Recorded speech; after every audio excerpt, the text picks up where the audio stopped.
there has been nothing scarier than facing myself.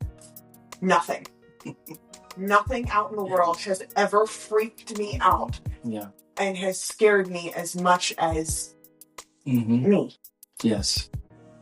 When you sit there, I did 45 days of no stimulus. I wasn't on my phone. I didn't watch. I listened to music. That was it. I had no TV, no books, no movies. Yes. 45 days straight. And sitting in that and being so unbelievably bored and realizing that your brain is telling you how horrible you are. And you have to sit there and listen to it because you've distracted yourself for so long. I distracted myself for years. And then I went, I don't believe that. I just don't.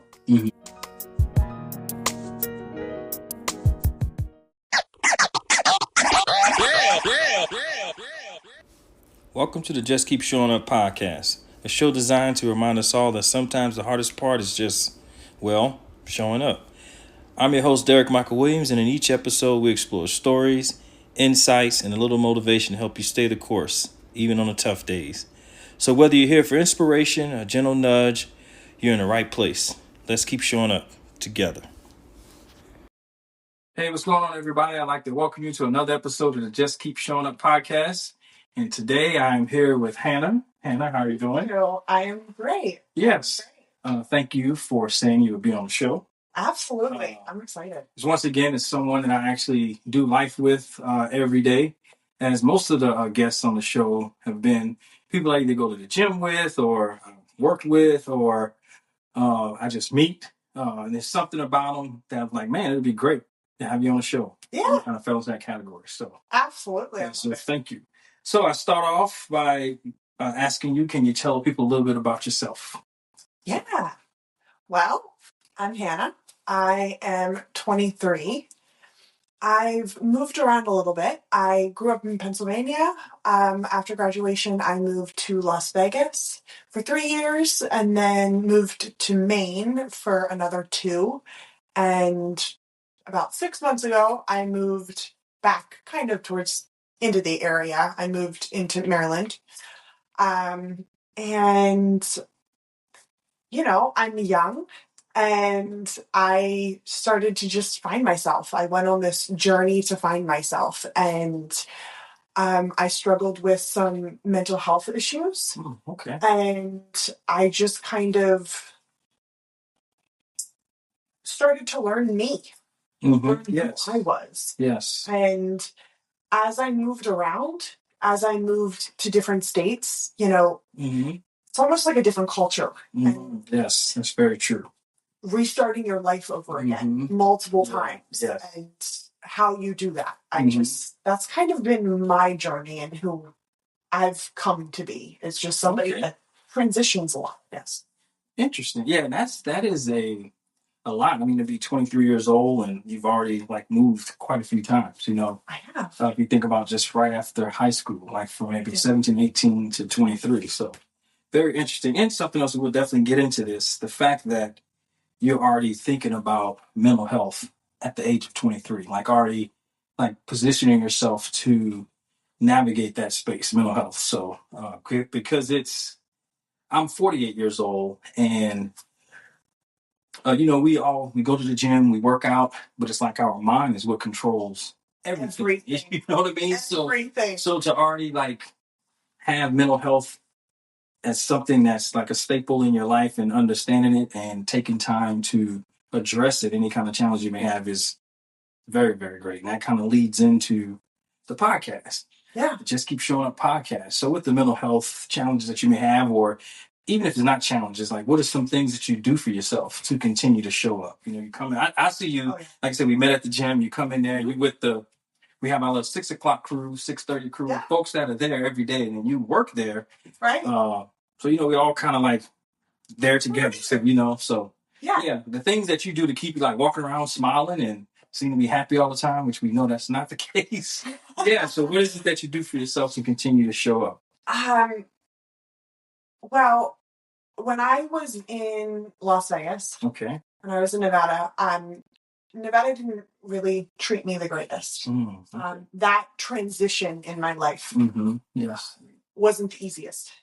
And I suffered from chronic anxiety, chronic depression. I was almost agoraphobic. And I had a lot of challenges when I lived in Vegas. Yes. And it pushed me out of my comfort zone to figure out what was going on. What was wrong? Why couldn't I leave my house? Why couldn't I make friends? I learned what anxiety was. That was the first thing I learned. Okay. What anxiety was and why we have it. And I went down what some people would call a spiritual path. A lot of people would call me spiritual. I just call myself me, honestly.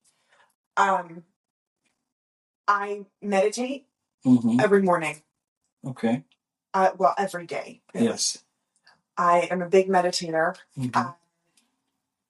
And the question I ask myself, I don't sit in meditation and watch my thoughts and just sit there. And when I first started learning meditation, I was told to imagine your thoughts like clouds and to be aware of them and then to let them move past you. That's interesting. I don't. They're there for a reason. Your thoughts are there for a reason. And they're valid. And I started asking myself, what do I want today? What do I need today?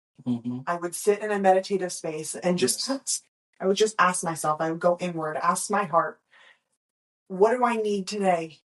Whether it just be laying in bed all day and not doing anything or going to the gym. I do yoga every single day. It's a massive practice to me. Yeah. I had a back injury that was caused by my mental health issues. Okay. And so I was in a lot of pain for a long time. And yoga has completely changed my life. Okay. And yoga, meditation, and I'm just aware of what I want, aware of what I need for that day. I'm just aware of myself. And I do it every second of every day. Wow. It is amazing to me that I just happened to see, I think, like on your social media page, you're doing like yoga, and I don't even want to say the word wrong. Chakra. I don't even know what the chakra. Okay. Yeah, I just remember the word. I remember seeing that, and I was like, okay, this would be great. And there's something you must have shared that kind of resonated with me, and I was like, it would be great to ask her to be on the podcast. The reason I'm saying that now is I had no idea that anxiety and depression was a part of it. Like I had no idea that. So now with you sharing these things is just so interesting to me. Right. Your chakra system. Yes. Yeah, absolutely. Yes. Absolutely. So your chakra system is your energetic system of the body. Yes. And each chakra correlates to organs. And places in the body. Yes. And energetically,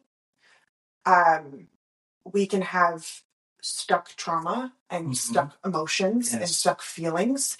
And that correlates to the physical body. And personally for me, I had a terrible root system. My root chakra was really bad.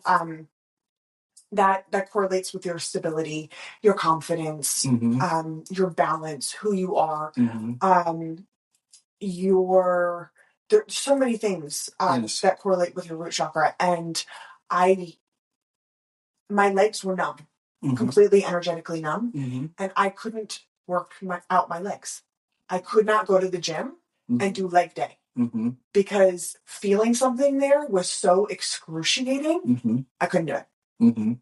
So your energetic system correlates directly with your physical system. Yes, it's amazing. The when you mentioned the root chakra, does that have anything to do with like your upbringing, your childhood? Is it connected to anything like that? Oh my gosh, yeah. And I ask that because there's some of the things you mentioned, I feel like, man, that could be something that I'm thinking about myself. Like, did I miss something, or did a person miss something in their childhood, and now it's kind of manifesting in their body? Yes. So anywhere. Okay. So, I felt like I was silenced as a kid. Okay. By my parents, and so I had a terrible throat chakra, and I wasn't able to sing. I wasn't able to speak my voice and speak my opinions. Yes. And so having the feeling of not being able to explain myself, not being able to express myself and my opinions and who I was, just made so many difficulties for me as I was growing up, as I was learning who I was. Yes. Setting boundaries and all the things that you learn when you're like maybe like it lead to like being insecure or just not knowing how to perhaps ask for what you want. Yes. To be able to your self-esteem, all the things that I feel we need in life to progress in life, because we have to communicate with one another. Yeah.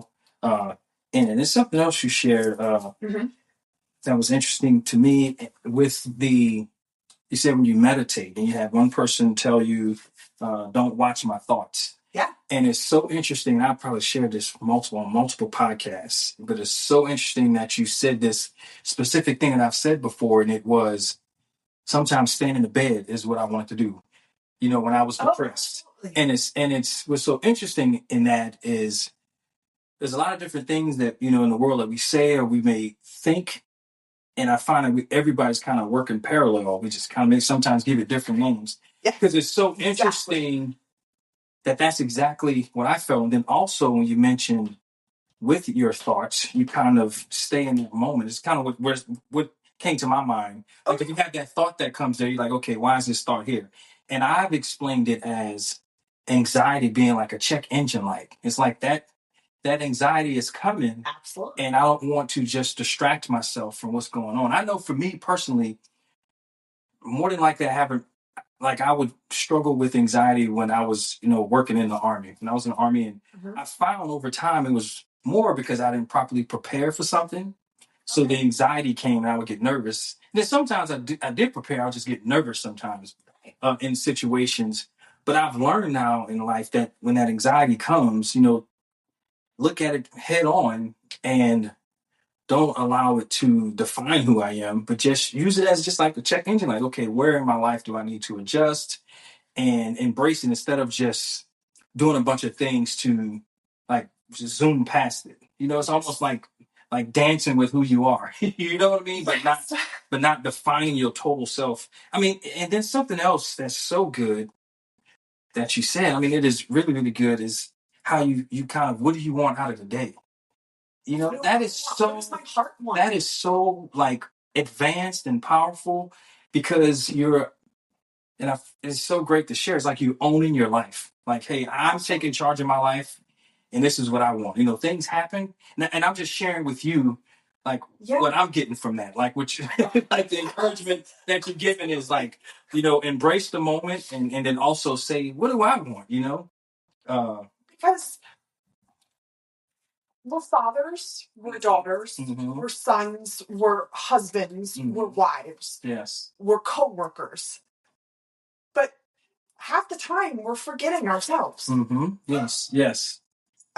Yeah. And as we continue to put others first, and don't get me wrong, it's great to put others first. It really is. But you cannot put others first if your cup is empty. At the expense of losing yourself. You can't. And asking me what I want every day is a vow to myself. Yes. That I am worthy. I am enough. Yes. That my emotions and my opinions are valid. Yes. And that whatever I need, if it's big or small for that day, is enough. Yes. Just enough. Yes. And almost equating to you are enough, and the things that you desire those things, and it's okay. Yeah. And as you were saying that, And it's been a theme, like with a couple of people I've had on the podcast. They've talked about, uh, I have to love myself first, before you can love someone else.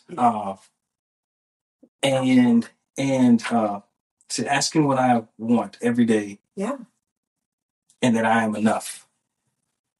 It's just, that's really like just good. Like, you know what I mean? It's so powerful. It is very powerful, for me, hearing that, it frees, like for myself personally, like my kind of approach to that same thought, it frees me to love other people, knowing that my needs will be met, not necessarily by them, but I know within the life that I'm living. You know what I mean? Yes. So that's it totally free you up. Mm-hmm. And that's what I've learned about all that I've done. And I studied neuroscience, I studied psychology, I studied so many spiritual teachers and leaders. And I read their books. I read what they were talking about, but then I kind of just made my own thing. Yeah. Because actually what some spiritual teachers were telling me were actually hurting me. Mm-hmm. And I needed to free myself and say, this is not working for me. This may work for 2 other people or 2,000 other people, but it does not work for me. Yeah. And we tend to be followers in this society. We tend to listen to somebody, and even if their opinions are love and light and they're absolutely amazing, we need more followers. I mean, leaders. Yes. We need more leaders. We need more people to step up and say, this doesn't work for me. This works for me instead. And maybe it'll help somebody else. Yes. We need more encouragement and enlightenment in this life. You pulled that word out of my brain because you said we need more leaders. Because I'm always thinking about, someone who may be listening and saying, okay, so we need more leaders, then who's going to follow those leaders, right? If we say we need more leaders. But I immediately was thinking encouragement.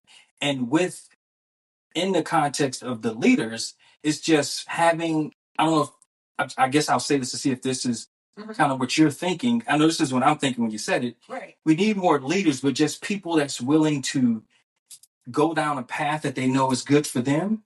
And other people could just have the courage, the encouragement. You can encourage them through that process to say, you know what, there's a path that I want to go. And I see that person doing it. So it may be okay for me too. Because I can tell you, like with me spending a lot of time in church, growing up, and then it got to a point, I remember I used to tell my mom all the time, when I was in high school, I go to church next week. I go to church now. I used to say that all the time as a kid. Yeah. And then I found myself when I became an adult later on in life, I started going to church myself. And I would hear certain things, people teaching, they're doing the best that they can. Everything that's shared, we all are sharing it, I feel, through this filter of any kind of trauma that we've experienced, right? So if you read something, just say like the Bible, I know that's the most common thing. Yeah. The Bible, the Holy Bible, we read this, but we're reading it through the lens and the brain and the thought of trauma that we've experienced. That's why I feel like some things can stand out more for one than for another, because you have that trauma that you've experienced. So it would be things. So I'm not knocking anyone, that have been teachers. Yeah. But I'm thinking like with myself, there's certain things I was like, man, that just, I don't know, just in my spirit, that just doesn't feel right. It's just not working for me. And I always say, spiritually, it's an individual relationship, and we have to own our part and take responsibility. So that's really good. Just let you know what you said. I mean, it definitely resonates with me, and I understand it. Yeah, that because it can get crazy. With so many different things that's going on, or different opinions, or stuff tend to change based on this or based on that. You have to almost anchor. Like for me, I've wanted to anchor myself. And now I found that I'm able to engage with more people because I feel more secure in what I believe. So I have to put a guard up. Like I can go in and, if we have a conversation and something you say, I can listen and not have to attack you, attack another person. Oh my gosh. What they think. Absolutely. Yeah. Yeah. 100%. Yeah. So Yes, because in our brains, when we feel like we're victims, yes, we're going to automatically assume everyone outside of us is also viewing us as a victim. yes, And yeah, and you're completely right. It's all about perception. yes. You know, we go through this life, and what we know is based off of the experiences that we've had. Yes, yes, yes. That's a quote right But there. You know, how else do we know anything different? yeah, you're right. You know, how do we learn something else? And you know, when I was in high school, I thought the sky was blue and the grass was green, and those things I absolutely knew. But I started questioning. Obviously, not those two things. Yeah, but but just right. Just like you've been fed information and you never question it. Absolutely. Yeah. What does work for me and what doesn't, and what actually is true, or what is true for somebody else but not for me. Yeah. Yes. Yeah. Yeah. It's really good. Yeah, you said something that I wanted to ask about. Oh, I know it's one thing. So me and someone that I know, we often talk about this. And we had a debate once about, two things. And it's so interesting, this debate we've had. It's about the phrase, not everything happens for a reason, but if it's meant to be, it'll be. Yes. And I know it's truth to it, but I always hold on to the part of, I know I have a responsibility in life. So I can't just, if it's meant for me to get a job, I can't just sit on a couch. It's not going to happen that way, So we always talk about that. He's definitely of the everything not happens for, what is this, the phrase that he uses that we, because I always tell him man, well, I wrote down everything happens for a reason. But it's more of if it's meant to be, it'll be. And I know it's some truth to that, as far as if it's meant to be, it'll be. But it's just so hard for me to embrace that concept exactly like that, because I know we all have a role in life. Not that we can make things, we can't make some things happen. But I'm trying to articulate what I'm trying to say.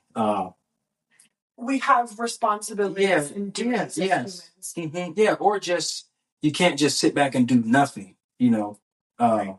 You have to do. I guess I live with the whole do everything, mitigate your circumstances, and do all that you can within your strength. And then I do think certain things kind of fall into place if you're doing the work. You know what I mean? And I think that's just, in my opinion, I think this just boils down to, as long as you are working towards something that's positive, yes, and you're working towards it, you don't ever have to get to the finish line. But when we're stagnant, we're just sitting, we're not growing, and we're humans, we're evolving. It's what we're supposed to do. Yes. And being outside of our comfort zone is something we have to do. That's where the growth happens, right? Yes. It's really uncomfortable. Yeah, it's very uncomfortable when you have to take on things that you've never done before. You find yourself in a difficult situation, man, what am I going to do? So but I will say, and this is based off of my life perception, there has been nothing scarier than facing myself. Nothing. Nothing out in the world has ever freaked me out. Yeah. And has scared me as much as me. Yes. When you sit there, I did 45 days of no stimulus. I wasn't on my phone. I didn't watch. I listened to music. That was it. I had no TV, no books, no movies. Yes. 45 days straight. And sitting in that and being so unbelievably bored. And realizing that your brain is telling you how horrible you are. And you have to sit there and listen to it, because you've distracted yourself for so long. I distracted myself for years. And then I went, don't believe that. Mm-hmm. I just don't. Mm-hmm. Yeah. And that is really scary. Mm-hmm. It's so interesting that you mentioned that, because just today I spoke to someone that's doing a 75 hard thing. Oh yeah. Yes, and he told me exactly. It's like it's no stimulants, like nothing. He's taking like everything away, drinking, those just different things that he used. I know just things that he enjoyed, throughout the day. But he said now I have to just sit with myself. He said there's nothing harder than just sitting with yourself, which is very true. That is where the work happens, where the work, yeah, yes, in that. So if anybody's listening to the podcast, and they're like, man, Hannah was like on it, like the stuff she's saying is like resonating with me. Yeah. What advice would you have for them? Like they just find themselves like, man, so it's not just me. They've gone through some of the things that you mentioned. What advice would you give them? Know yourself. Mm-hmm. But in a very specific way. Okay.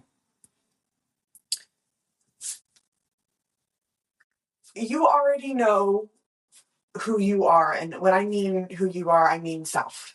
Yes. You already know that you're Derek. Mm-hmm. You identify with that name. Mm-hmm. And you look in the mirror and you recognize yourself, right? Yes. As do I. Mm-hmm. But there is a life force inside of you and inside of all of us that doesn't have a name. That is pure light, pure consciousness, source energy, whatever you want to call it, that has wishes and dreams and goals within this body, the body that you are in right now, in this lifetime. And when you are distracting yourself, and distracting is a good thing, coping is also a good thing. We need that. We're humans. But to know that raw, untapped, celestial part of you, there is nothing you cannot achieve. Okay. Nothing. Yes. And there is nothing that you know more or is sure of. When I meditate every day, I'm with her, my soul. And knowing that entity, person is the best relationship you'll ever have. Wow. That is good. Like that is my life advice. Yes. I have nothing to add. Nothing to add. Other than saying thank you so much for being on the show.